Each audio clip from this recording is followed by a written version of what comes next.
Hey everyone, and welcome back. In this lesson, we are going to be looking at a few more different form fields, okay? Some different input types and things that we can have on a form.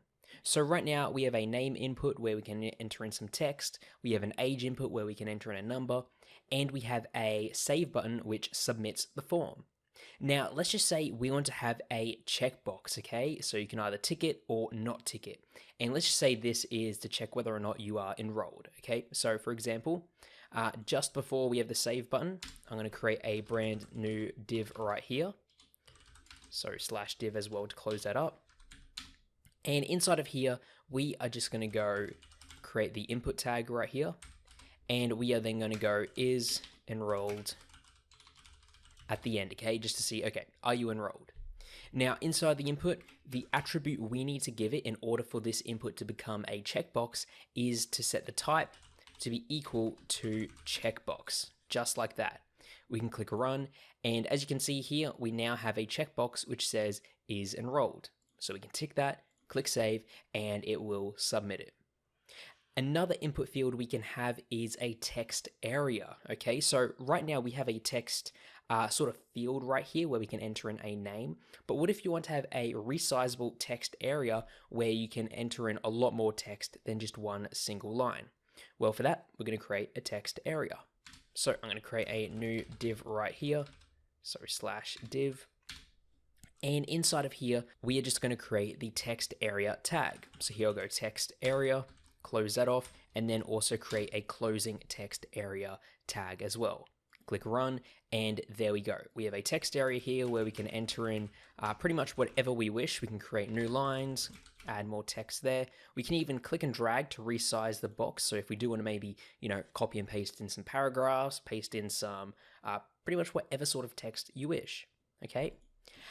So what if we want to make something required, okay? Let's just say we have a form here that the user needs to fill out, and we require them to have certain properties here filled in, okay? So right now we have no name, no age, and we click save. That's going to submit it, okay? But what if we want, or what if we require there to be a name and an age? Well, in that case, we can add the required attribute. And to do that, we'll go up here where we have the input name right here, and I'm just going to add in a new attribute, and that is just going to be required. Okay, just type required like so. We can do the same for age here as well.